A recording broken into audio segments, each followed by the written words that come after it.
know they tryna knock me down, I ain't going out. As the culture turns, you gotta figure it out. They see you getting it poppin', they gon' try and come around. I be down to go out like and keep it live round. In the blick, get you hit. Bitch, we gon' get you first. Don't get caught up in the mix. Better watch out for that blitz. Can't deny that I'm lit. You can't deny that I'm lit. Can't deny that I'm lit. Gotta ride with your blick. Fuck watching for the option. Be the cops to get you hit. I just right up off the porch. Mama said stay up out the mix. Niggas up when I was broke. They left me down on my dick. They let me down. Now I won't be around now. I fuck this bitch, take her to Pound Town. When I was broke, they used to laugh at me. My dad died, it was a tragedy. His man died, it was sad to see. You smoking knobs like a bag of weed. And the blood, get you in. Bitch, we gon' get you first. As the culture turns. Drip like a fool.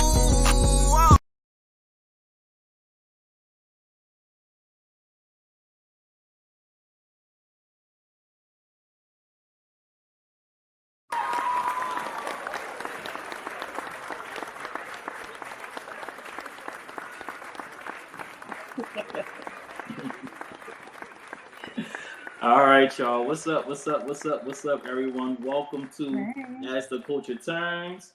My name is Jermir, and I'll be your moderator and host for today's episode. Now, before we get into everything, I do want to highly encourage everyone to subscribe to the YouTube channel.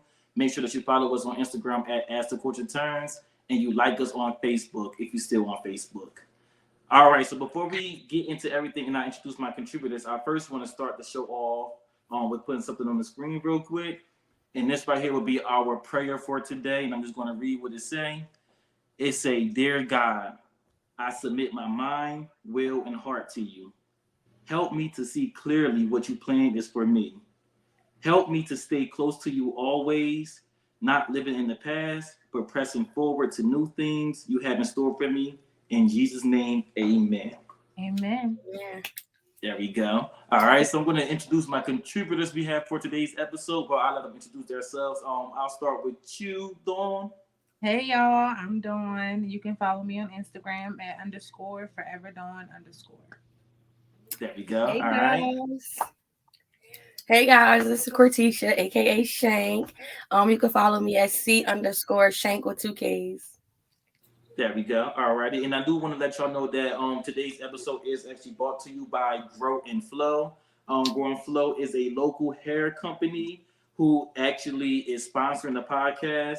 And I just want to let y'all know that her products are designed with the unique needs of Black moms in mind, celebrating the beauty of natural hair in all its forms and glory. Grow and Flow understands the importance of self-care and the confidence that comes with having hair that looks and feels great. But Grow and Flow are not just about products and natural ingredients. They are all about creating an enjoyable experience. Now, we know that many kids dread getting their hair done. You just talked about that today, Dawn, with your son. Kids dread getting their hair done because it can be painful and uncomfortable, but not with Grow and Flow. Their products are carefully created to make hair care a breeze, even for the little ones. Plus, they smell amazing, making the experience that much more enjoyable. Make sure that you tap in and order some Grow and Flow from growandflowhair.com.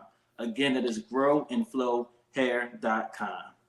All right, so now we will get into everything. But before the episode or the topic today, I do want to do just like a 2024 update on what everyone has been up to. And I'm going to start with you, Courtisha, because you did submit a video. So what I will do is play the video, and then you can explain to the viewers what the video means, okay? Sisterhood is more powerful than we can even comprehend. It's a community of women embracing each other. It's deeper than being friends. It's an I want to see you win and I want to see you flourish. It's a girl, you better get those coins. I see you walking in your purpose. Because we don't have to be besties and we don't have to talk every day. But just know that we are reflections of each other. If you win, then I win. Another woman paving the way. Another queen coming to slay. Snatch your motherfucking power back! All right, so Courtisha, can you explain to everyone what that event was and what that was in reference to, the journey you just took for the beginning of 2024? First, let me just say shout out to Danny Tyga. You guys can follow her at Danny DANNY TYGA. She actually is the founder of the fast. So I'm really truly grateful for her. She brought all of us together. We all was like strangers. Some of us knew each other, some of us didn't, but we actually got to know each other and built a bond. We actually did a fast where it was like a spiritual fast and also like a dieting fast. We didn't eat no meat, no sugar, bread, alcohol. I mean, you can name it. It was definitely tough, but we all went through it together. And it was just such a powerful thing. And just like it helped me grow a lot. I'm always like the one that give like positive energy, motivation, and to get it in return genuinely was just awesome. And we all like went through personal issues, not just like dieting, but like personal things too we was going through. So it was just awesome and refreshing and just encouraging like to keep going. So shout out to all the ladies and congratulations, we did it. Hey, that's what's up. I can concur to that. Danny definitely has a beautiful spirit, so I can She only really imagine does. her events is just as beautiful. So Yes, it was awesome. Mm-hmm.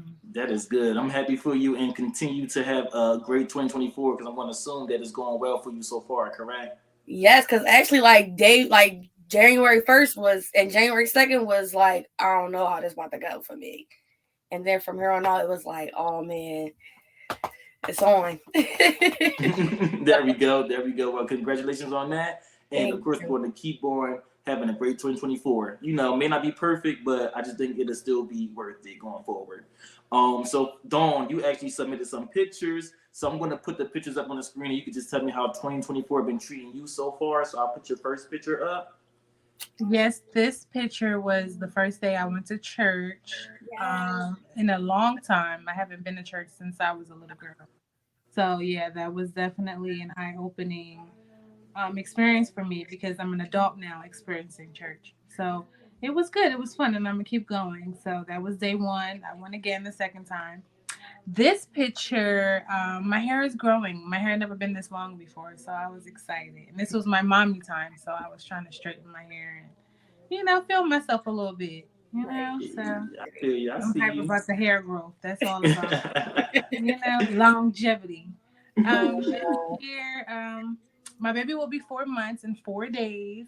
So every time she sees me, she just smiles and light up, and I just had to capture that moment. I just came from church too, so I was really happy. I was in a good mood. So yeah, I'm excited. I love my baby. True, my son, he just experienced snow for the first time, so he was super excited. It was 10 o'clock at night, and I took him outside. I didn't care, and he has on my gloves because I couldn't find his. But I just wanted him to play in the snow for a little bit because he never seen it. So yeah. That's good. And I actually saw a video you had put up with Courtisha of your son where you dared him to well, you can explain the story. You dared him to go outside. How did your kids experience the snow or enjoy the snow?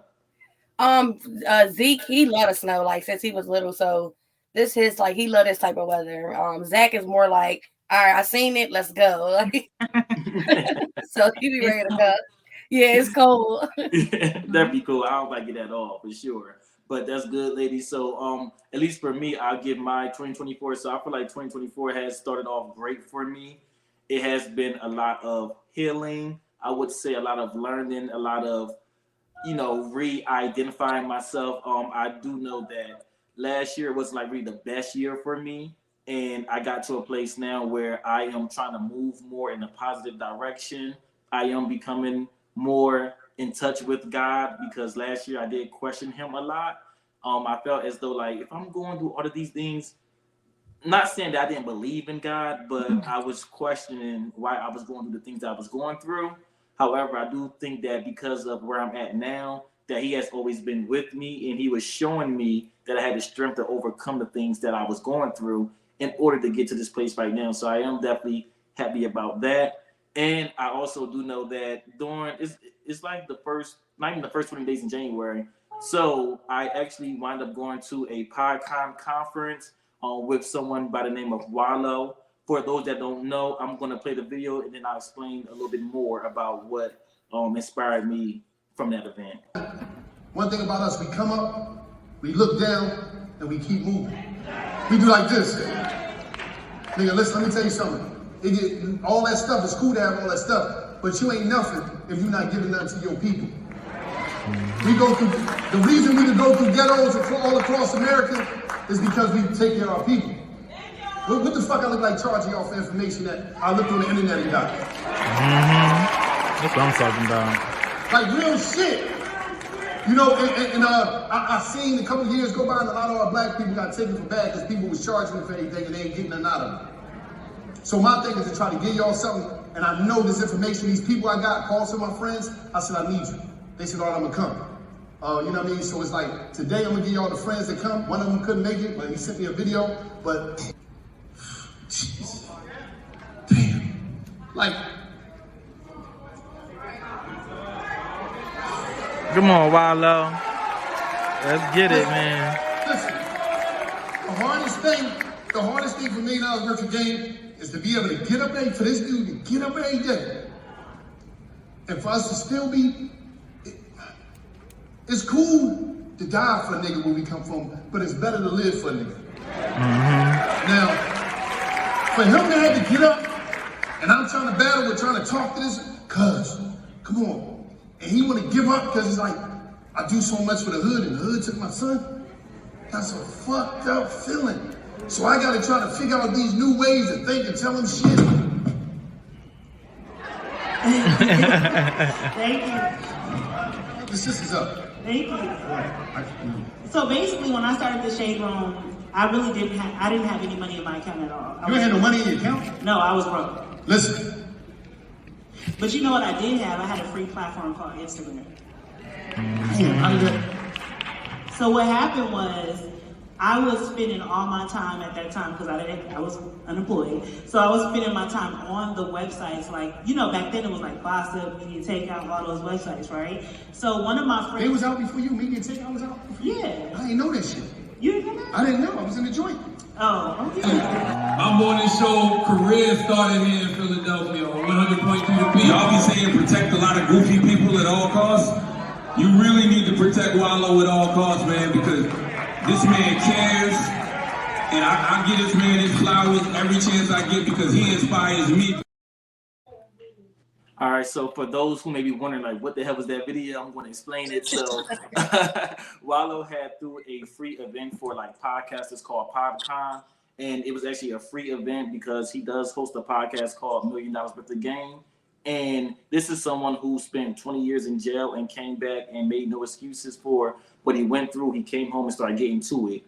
And for a lot of people who do podcasts, it was very informative and a lot of information that was given to someone, I would say, like me, because I do know after leaving that event, it actually helped me want to change the direction of what this podcast was going to be like, because we were trying to figure things out. We did a little bit of pop culture here, you know, different type of formats. And I know that when I first started, a lot of my podcast was focused around supporting local businesses, like we just did in the beginning with Grow and Flow, and was focusing on like mental health and different things like that. So it kind of helped me get back to what my original mission statement was to have like authentic conversations and, you know, try to get to the solution of it all and different things like that. And he had people such as Angie, who was the owner of the Shade Room there, who said in that video that she was broke when she started the Shade Room. She would spend a lot of her time watching, you know, Gossip and Media Takeout and different things like that. And now she has one of the biggest blogs, if not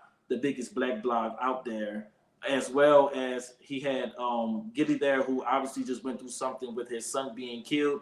And that didn't stop him from giving back to the community and still showing love to the hood, even though the hood took his son. And one of my all-time favorites, and one of the people that I look up to, Charlamagne the God, was there. And I just feel like being in that room. Well, first, people forget that Charlamagne the God morning show career really popped off in Philly. And during a lot of that PodCon, they were showing us that a lot of us don't have to move to California, don't have to move to New York to make it. Like when you're in the state of Philadelphia or the state of Pennsylvania, you can actually dominate like 4 markets within being in the state of Pennsylvania. You could dominate Delaware, New York, New Jersey, and Baltimore, Maryland. So it actually gave us a little bit of hope because Wallo and Gallo, Wallo? Yeah, Wallo and Gilly. I always get their name mixed up. Wallo and Gilly actually still is in PA, and they do a lot of positive things for the city of Pennsylvania. So again, it was a free event. It was a very emotional event, and it was something that I feel like I needed, especially within the first few days of 2024, because I am doing a similar fast to Courtisha. Mine is just with substances. I'm not drinking. I'm not smoking. And I felt as though if I wasn't doing this fast or this detox, I would not have known about this information. I probably would have been high somewhere and missed the event and be like, oh, I wish I could have went. But the fact that I actually did go, it actually just helped me focus more on what I want to do with this podcast. And it just gave me the hope that, you know what, keep going. I'm going to figure it out and things is going to be great. And I'm just thankful for the event. And one thing that Wallo said at the podcast that really, he said a lot of things that touched my heart, but one thing that he really said that really touched my heart was that he said before he leaves this earth, he hoped Black people learn to love each other.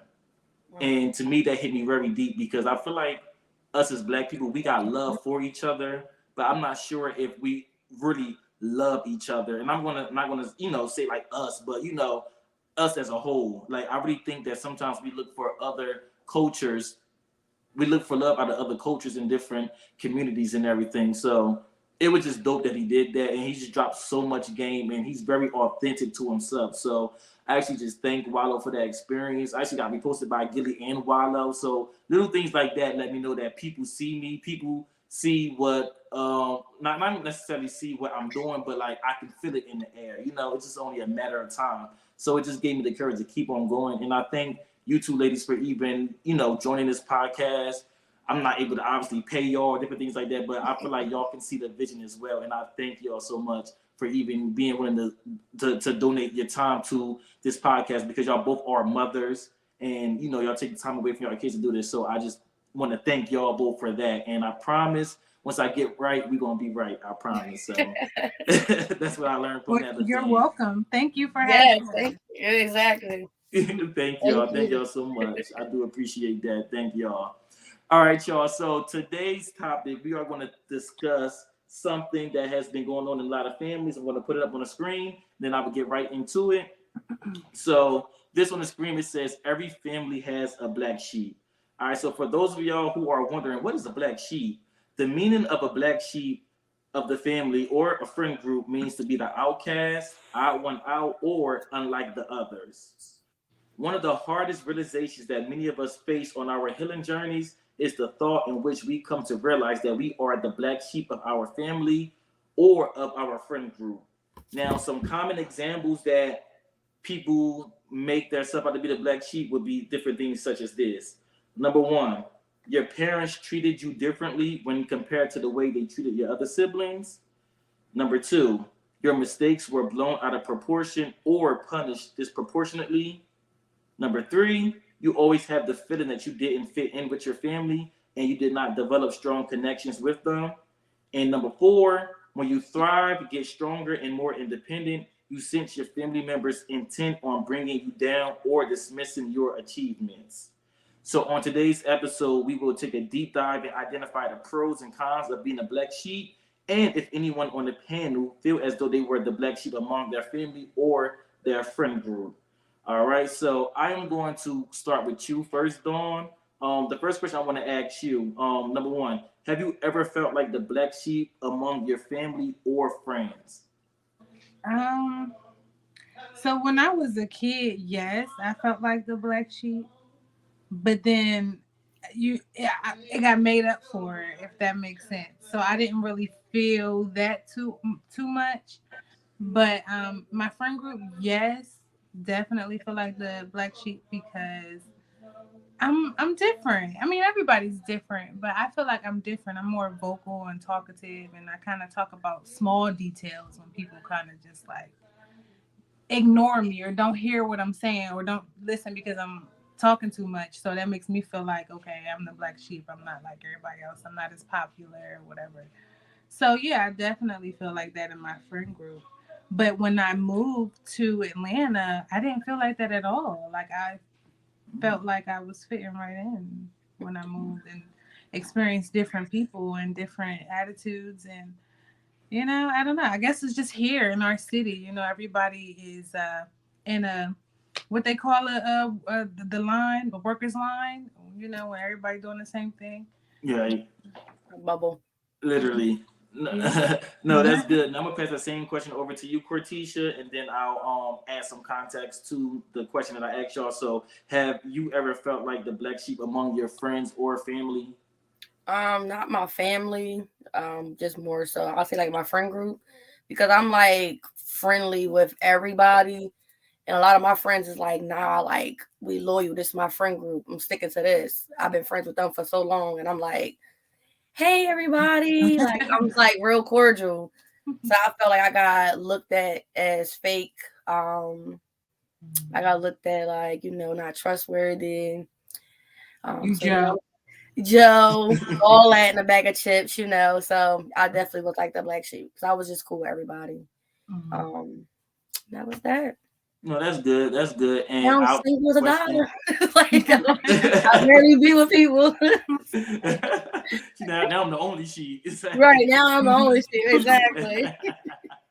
So I'll answer that question. So for me, I've definitely felt like the black sheep. So I'm gonna put it two ways. I know for a fact I'm the black sheep among my family. And when I say family, like among like my sibling group and different things like that, like I know for a fact I am. Because I feel like sometimes people may feel as though like they may call us the black sheep, but they're not really that. I know that when it comes to like my family dynamic, I have always felt like that sibling who would, get called out on things or get in trouble for doing some of the similar things that my siblings did. I definitely feel like it's a hard connection to have with my mother at times, and even with some of my siblings. At least I would say some like the ones around my age group, my two younger ones. Like I don't not them per se, but the ones that I kind of grew up with, I definitely felt like the black sheep. I have been the one that has been like kicked out. I had to move out at an early age.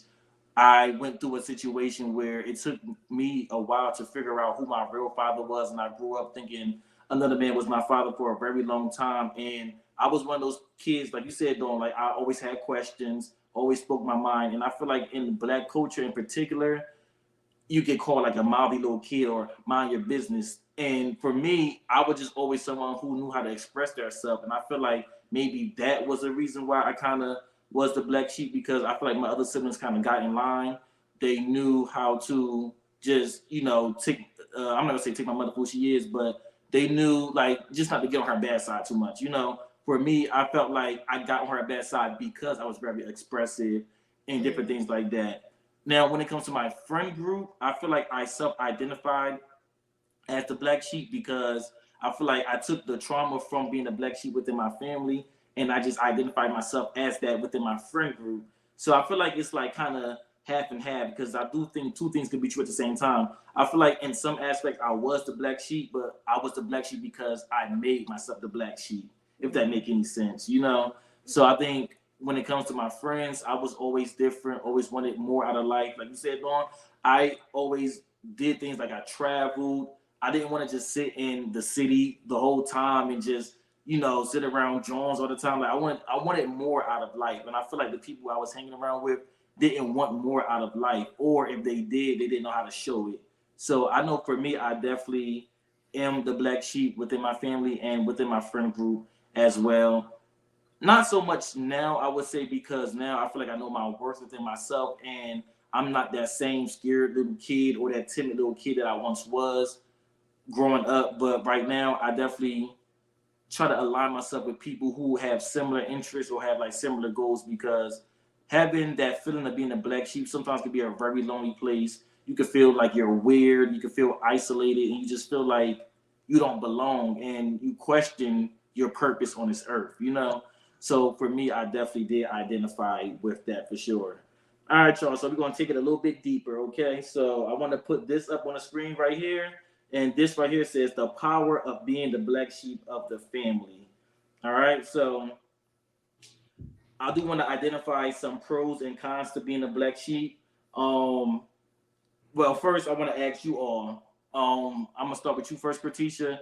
Can you give me one pro that you think, or like a one benefit of being a black sheep? I'm gonna say I'm gonna say independence and like building your own identity. I feel like you being a black sheep, you're not following behind the expectations of what your family expect. You kind of build your own and you become independent off of that, and you kind of build your own legacy for your like say like you become a mom in the future, you build your own legacy, your own expectations, not based off of what you was grown up on. Okay, I like that. And how about for you, Dawn? Do you think you identify one pro of being a black sheep, a positive? Definitely a pro is self-knowledge. You know who you are. You know what I mean? So you see how everybody is different from you. So at least you can go out in the world and understand and know for a fact, like, this is who I am and this is how I am. So that's definitely a pro of being a black sheep to me. Definitely. I do agree with both of those points, definitely. And for me, I would definitely say, and it's along the lines of what y'all two are saying, but I do think that a pro is you stand out. And with that, that kind of means that you sometimes people are the black sheep because they are normally the ones that tell the truth. And I feel like sometimes when you are that like realistic person, you're not that person that's, just going along to get along. I feel as though that a lot of black sheep people are people that know how to heal themselves, but also know how to like get people out of situations. So I feel like sometimes you are that person that tell the truth. You stand out. You basically don't move with the crowd. Again, similar to the things that y'all saying, you don't move with the crowd. You are an independent thinker, and you don't allow what someone think of you to dictate you. I feel like that's like a pro of being a black sheep. Now that we talked about pro, can we talk about a con that you think may be being a black sheep? I'll start with you, Dawn. Yes, a con of being a black sheep is you're misunderstood. As different as you are, and it's hard to understand you. People don't try to understand the black sheep. They don't give the black sheep a chance to, actually explain, this is why I am the way I am. And this is probably why you don't, connect well with me, but a lot of black sheeps are cousin Fays. Definitely. They definitely are. And I can attest to that. They definitely are. All black sheep aren't all, just rainbows and different. And, some of them are cousin Fays, So, but I mean, definitely being misunderstood is a con. Is a con, for sure. And how about for you, Courtisha? Can you identify one con with being a black sheep? I would say holding on to like just different experiences. I feel like I didn't experience it, but I feel like the person that I witnessed be a black sheep, she kind of she still holds on to so much that it's kind of like affecting her now. So I feel like that hurt is stuck kind of with them. I'm not saying every black sheep, but I feel like that pain, them experiences, they kind of replay it over and over. It's stuck with them. There we go. No, I agree with you. I just feel like basically what you're saying is like they are too focused on the past and they're not allowed to get past that, and it's kind of stifling their growth a little bit. Not saying that they're not growing, but they're too focused on what was and not worry about, right now. Definitely. I agree with both of y'all points, and I feel like for me, I would definitely say one of the things is kind of just feeling lonely or feeling, like weird or, like self-doubt and everything. I feel like that's where a lot of people may come up with like some insecurities or different things like that, because you start to question yourself, especially if you got it from both ends, your family and your friends. You really start to question yourself, like, am I even worthy to be here? Like, who am I? Why don't people like me? Like, you question every single thing about yourself. And I know I've been that person where I question every single thing about myself. I actually hated myself for a long time because I felt as though that I wasn't like everyone else around me. I felt like I was difficult. Felt like I was, just didn't feel loved and everything. And a lot of that is like self-love. Like, I didn't like myself for a long time because I wanted so bad to be like everybody else. Like, why can't I just be like everybody else?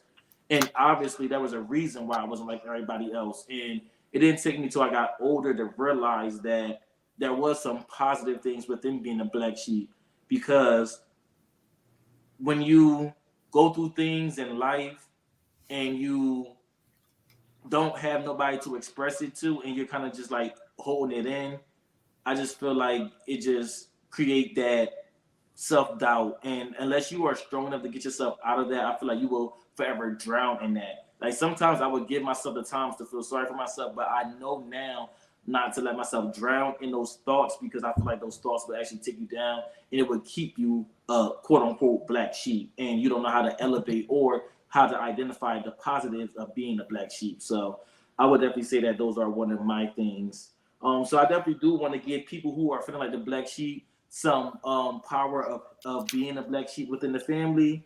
So I want to say this. It says intellectually, you know that you are not the family's black sheep anymore. You know this because you are no longer a helpless, fearful child, but a grown adult with new resources and mental strengths. You have been around the world, made new friends, and have people who love and cherish you in life now. Things are different, and you know you are not the person they have made you out to be. Anytime that you needed me, oh, hold on, I went into something else. Went into something else. But I do think that a lot of people have to learn how to cope with being the black sheep. And I feel like there are a lot of positives. Like I feel like we mentioned a few earlier in the episode about, just like you stand out, you're different, and different things like that. So I want to ask both of you ladies, and whoever want to go first can go first with this. What advice would you give to someone who is coming up and they may feel like how some of us may have felt as kids or even as young adults? What advice would you give someone that is self-doubt in themselves or feel like they are isolated from their family? My advice would be do what you love to do. Find something that you love and just do it. Because once you start to do what you love, then you isolate the world and just focus on that. And that may be your destiny, and you become great at it, and you'll never work again in your life. Once you do what you love, you'll never work again, because that's not work. That's just something you love to do. So that's my advice. There we go. And then how about you, Courtisha? I would just say start with loving yourself. I feel like once you love yourself, you're confident in yourself, you know what you want. Everything else kind of follows behind it, and everything kind of starts to fall into place. Not like saying fully in place, but that next step will come, and then after that step, the next step will come. So my question to you, Courtisha, is how do you love yourself? How do you start to love yourself? I would say first, accept your flaws. Not everybody is perfect. Not everybody like their self fully. So you got to accept the things that you don't like maybe your bad habits or, the mistakes that you may have made. You got to accept that. Once you accept that, then you got to go into learning about yourself more. Like what can you do better? What can I do, to kind of build yourself up. And you kind of get the flow of like loving. I mean, it's kind of hard to explain, but I think acceptance and just getting to know yourself, it's kind of like that kind of helps you grow to love yourself. And grooming, make sure you're groomed. Yeah, self-care too. And go get your hair cut and your hair done. And, exactly. You know what I mean? Get your mustache waxed. It makes a difference. I don't do that. It makes a difference. You're gonna be like, oh wait, hold on. Exactly. I would like to answer that question too, Dawn. So I definitely do think I'll piggyback a little bit off of what Courtisha said. Definitely, just learn like some healthy coping mechanisms. So sometimes it's easy to hate the person on the outside as well as the inside. So I feel like when you learn healthy coping mechanisms, you learn healthy ways to kind of go through the motions. For some people, they kind of will like do unhealthy things, such as like just like probably get drunk, smoke a lot of weed, or go out and just try to forget their problems. And the whole time you're forgetting it for those moments, but you're not really forgetting it. You still have to deal with them.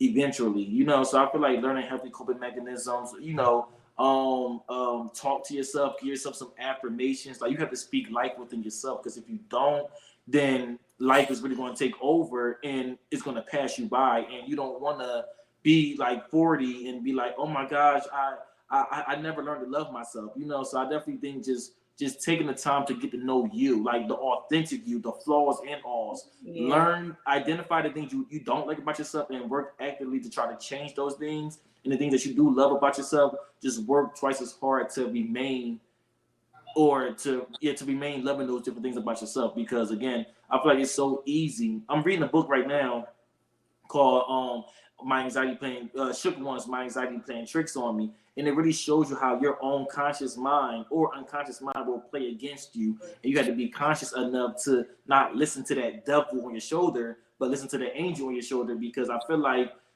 they both go hand in hand sometimes. But if you listen to the devil, then the devil is going to lead you further into hating yourself. If you listen to the angel is going to make you conscious about what you love about yourself, but going to keep you going forward with the things that you love about yourself. So that's how I want to answer that. Sorry. That was definitely a good question, though, for sure.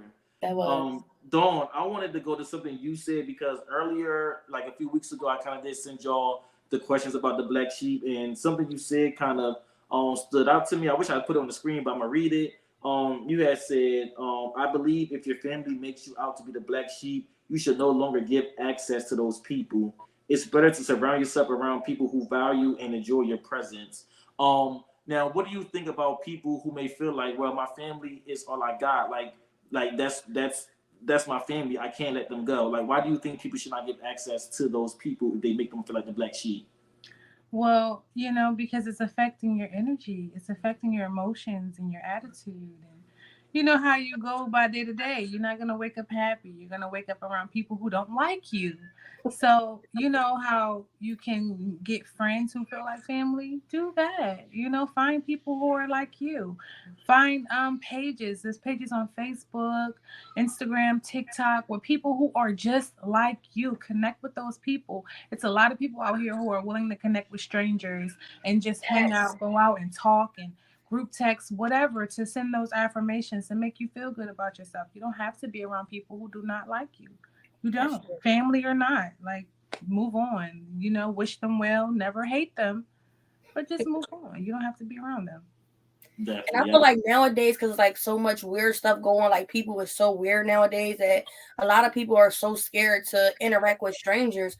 But I feel like strangers will make your day. Like they be your biggest supporters. Like you could meet a stranger, you could be having a bad day. Like a stranger can really uplift you. Like that's why I'm always kind to people, whether or not they rule well, it depends. But like, I always be kind to people because you get that same energy in return. Like, and you might just need it one day. That's true. That's definitely true and everything. And I definitely do agree with both of y'all, especially the part you were saying, Courtisha. Well, y'all both were saying it about find people that's like you.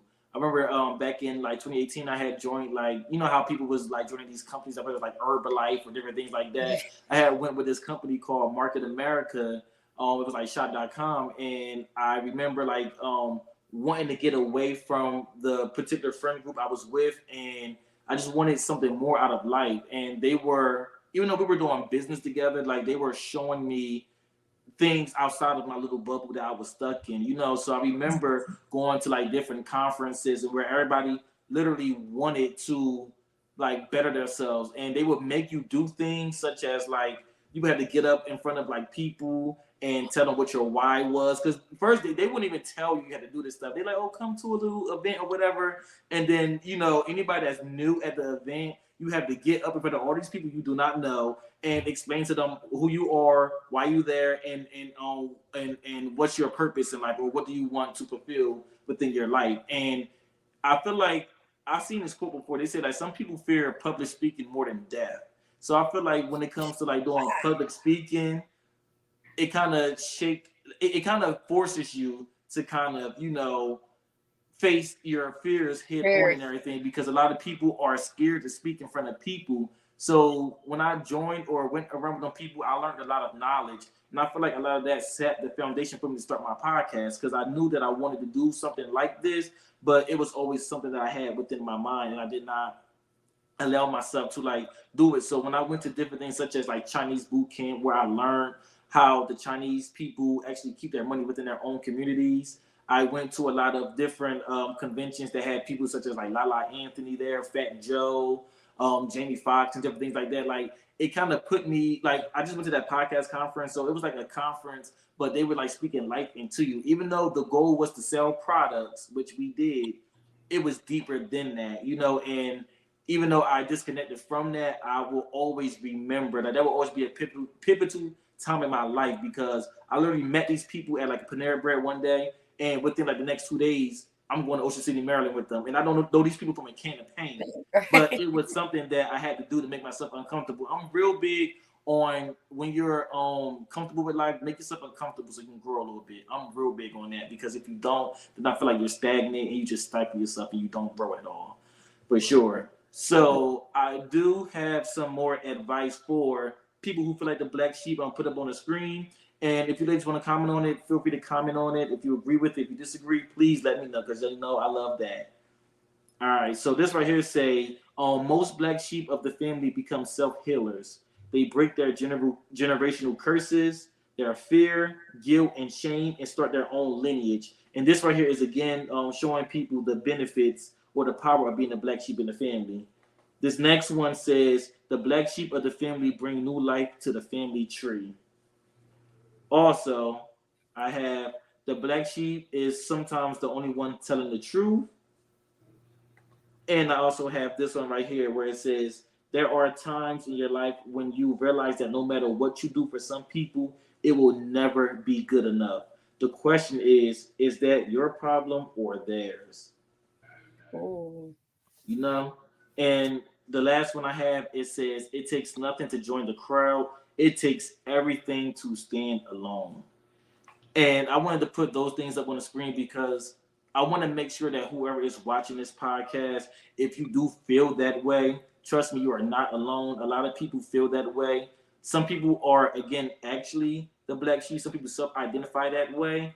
And I want to say this, sorry, I don't want to be long-winded, but my therapist, because I actually go to therapy now, and my therapist actually had told me to objectively look at being a black sheep, you know, identify why you are the black sheep, you know, or actually ask questions on if you actually are the black sheep. And if you are the black sheep, why do you feel like you were that person? And what other roles or positions did people play in your family? So when I learned to look at it objectively and different things like that, it kind of helped me start my healing process. I'm not 100% healed from it, but it started my healing process. And I knew that going to therapy, it would help me uncover things that I didn't even know that I was going through. So again, I want to just tell people who may feel that way, who is going through that right now, that it's not the end of the world. You're strong. Just keep on going. Be motivated. And it's nothing wrong with breaking down every now and then. But just make sure that when you break down, you get up and you break through. That's one thing I definitely want to say for sure. That's definitely. Right. Also, create your own life. Yeah. Move on. You don't need these people in your life. Create your own life. You know what I mean? Like, if you don't talk to these people for years, oh well, they don't want to talk to you if they're making you feel like that. You know? I went years without speaking to a family member, and it didn't make or break me. I'm not, you know, but I'm different. I'm different than everybody. Everybody can't handle it. Everybody want, you know, they may want their mom to call them, and you know, and their dad or whoever, you know, make them feel like the black sheep. But you know, create your own life. Do you? Don't call nobody. Sit your phone there and do what you love to do. Definitely. I do definitely agree with that. Oh, you got something to say, Courtisha? I do want to say, like, I feel like what the black sheep that I experienced, I feel like they don't kind of self-heal, and it's good that you went to therapy. I feel like a person should go to therapy because like you just gave those questions, they should ask that, but I feel like they so shut out that they don't even take the time to ask those questions because they they so like they gotta be so strong and got that wall built up. They're not trying to relive that, so they don't ask those questions. Mm-hmm. So it's kind of like that hurt is kind of still stuck with them. So I feel like black sheeps, they don't kind of self-heal, they kind of just block it. Mm-hmm. And I feel like they should kind of either have that talk with somebody or, you know, get therapy just so they can learn to ask themselves those questions. I agree with you for sure. And something that always stick out to me, I forgot where I learned this from or who told me this, but they said you either deal with it or it's going to deal with you. Yeah. So if you don't deal with it and try to overcome it, it's going to deal with you, and then you're going to always be in that position. Mm-hmm. Now, ladies, I do want to give y'all a scenario because I do believe in being very authentic. A real life scenario of something that I went through, and I just would love your opinion on it or different things like that, because y'all ladies do know that at the end of 2022, I kind of had to leave my apartment, and I had kind of went back to my family's home, and within that household, it was like a lot of different things wrong with it. And again, this takes me back to being like a very vocal person. So just a little backstory before I show you the video. When I moved to this house, it was not in the most safe living conditions. I would say that in the wintertime, we would have to sleep with jackets on. There was just a lot of issues within the household, and I feel as though that my older sister at the time was really using the fact that I was evicted against me and was basically trying to tell me, well, it's better than nothing. Like, you could be on the streets. So I just want to show y'all a video real quick of how the house looked, and then I'll explain a little bit more.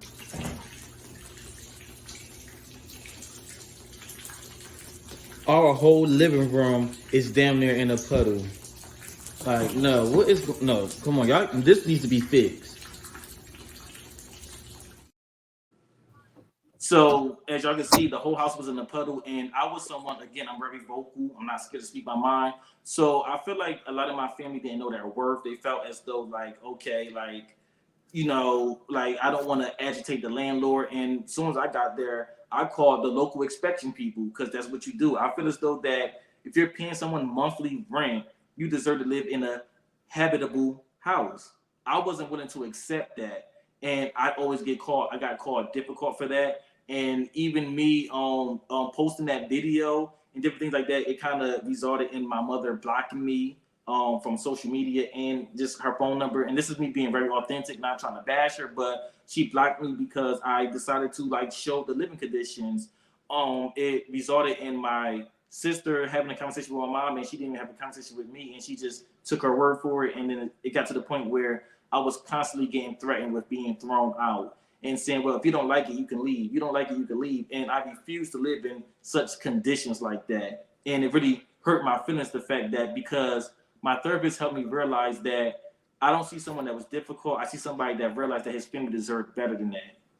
So I would just like y'all opinions on that. I'll start with you, Dawn. What are your thoughts on just the things that I just said? And obviously the living conditions that I showed you. Do you think that was something that someone should accept?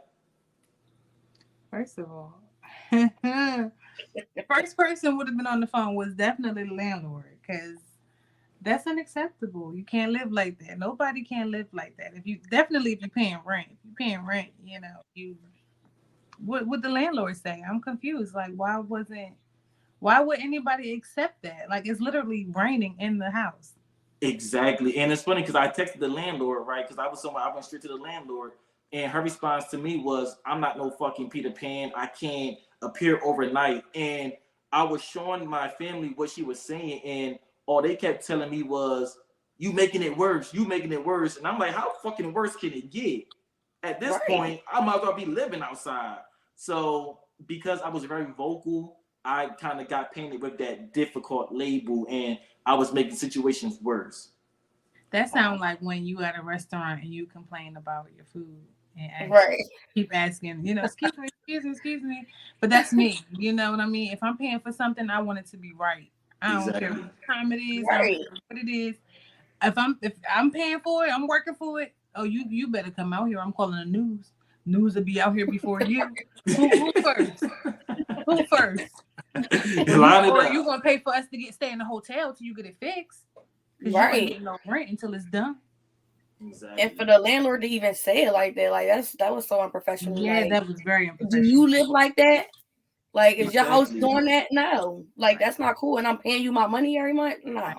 Right. Exactly. And I do believe in the thing where you gotta teach people how to treat you. So I feel like because they didn't know their self-worth, that lady felt as though that she can talk to them like that. Again, I didn't live with my family for years, you know.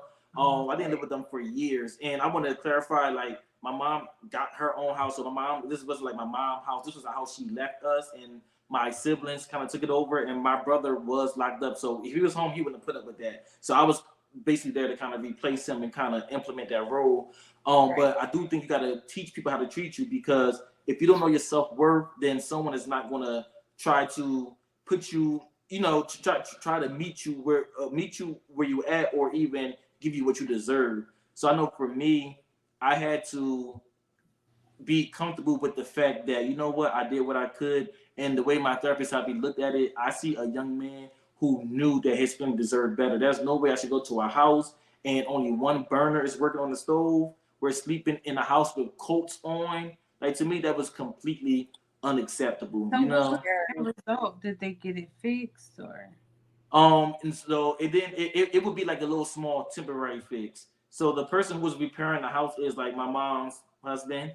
And he basically, again, someone I would think who is my mom's husband, I would think that he would think that her kids would at least deserve, something more livable than that, So the result just ended up in it being like a little small, like they would come patch things up, but then it would still leak again and again and again. And the end result of that was I no longer was paying rent. I told them that I'm not going to do that. And that's when I had to kind of get into the mindset of thinking that things will get better. As bad as they were, that it will get better. I had to start saving my money. I had to start really just learning how to cope and be in that situation at the moment until I was able to get into a better place. And I do feel like towards the end of 2023, I was able to get out of that situation. And at least I would say as of now, none of us live at the house no more, kind of gave it up, because to me, it was not worth it. And I feel like that lady's going to have to put more money into fixing it anyway. And now you're not going to get your monthly rent because you didn't feel like us deserved it, So I know the solution was I got the fuck up out of there. I was not about to keep on paying nobody any money. And even before I left there, I told them I'm not paying shit because I know my rights.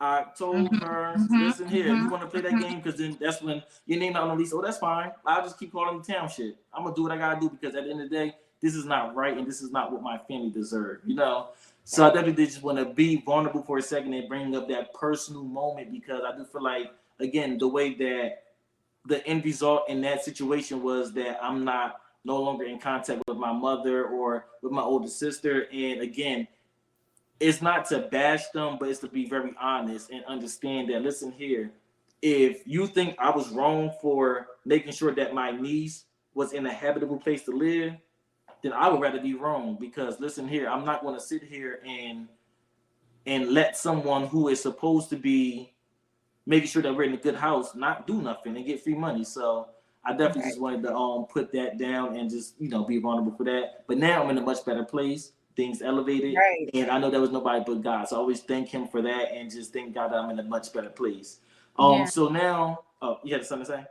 No, I'm glad everybody's out of that situation, because nobody deserves to live like that. I'm sorry you had to experience that. That's terrible. You had to sleep like that and still put on a happy face and keep going. But that's your perseverance. That's your strength, to keep moving forward. And I'm so glad for that. But at the end of the day, nobody should ever live in that condition where they're paying rent and, it's raining on the inside of your apartment. If that's the case, you can give me another unit. Mm-hmm. Or you're just not getting no rent until it get fixed. Period. Exactly. Yep. And that was one of the situations where I'm like, why would God put me through something like this? But then I had to realize you decided to move back home, and you kind of knew how it was before when you left, which is why you left in the first place.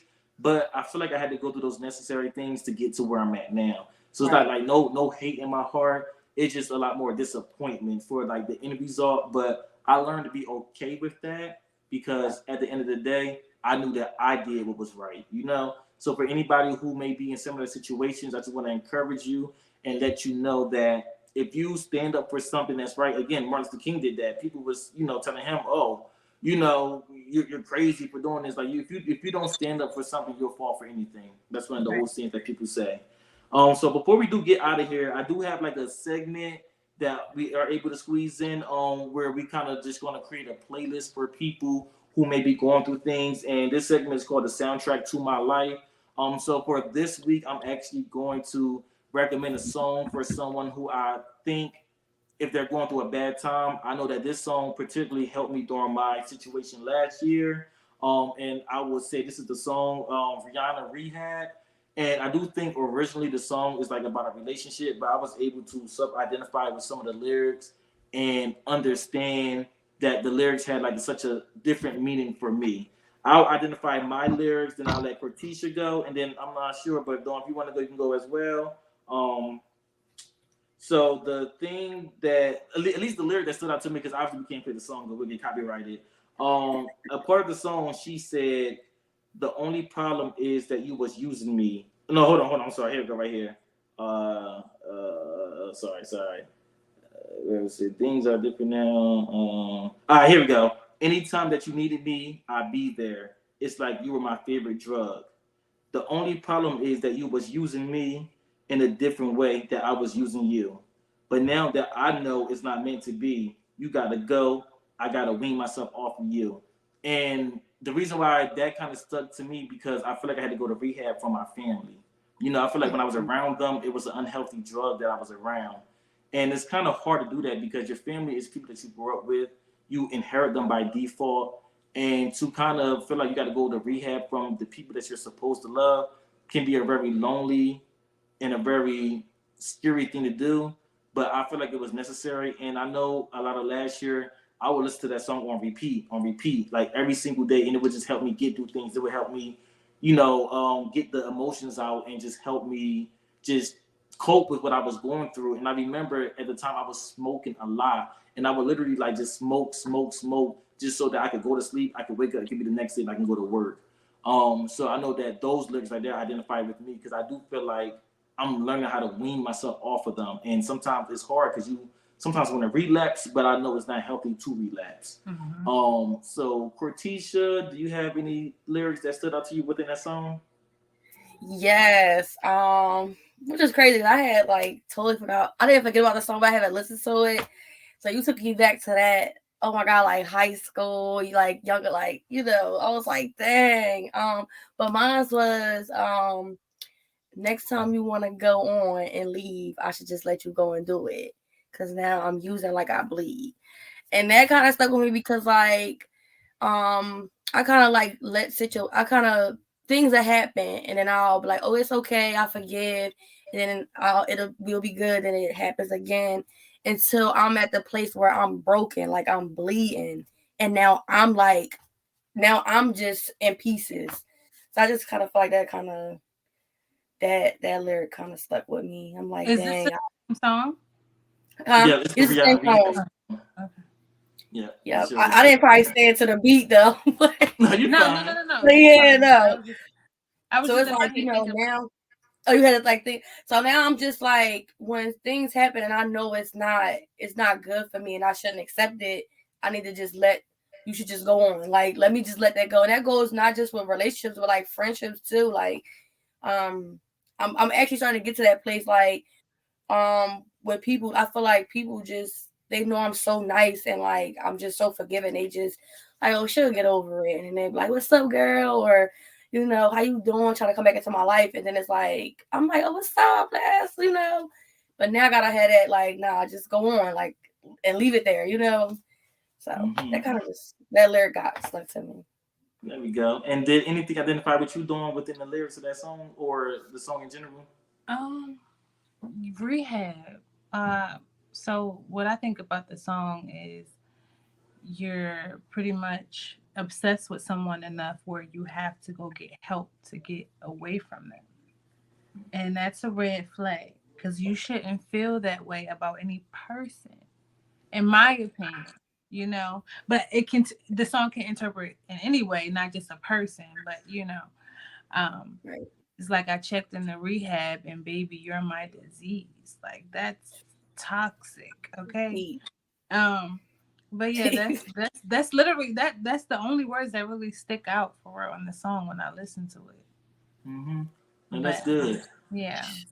No, that's good. I definitely want to thank you, ladies, for joining me for this episode today. And again, I know that a lot of the direction that we're going to take within this year is to have like serious conversations. Try to make sure people can be inspired from our conversations. They can aspire to want change, and also we want to entertain people as well, you know, and encourage people. So I definitely do want to close the show out with a quote, a positive quote that I hope people can take with them. We'll put it up on the screen.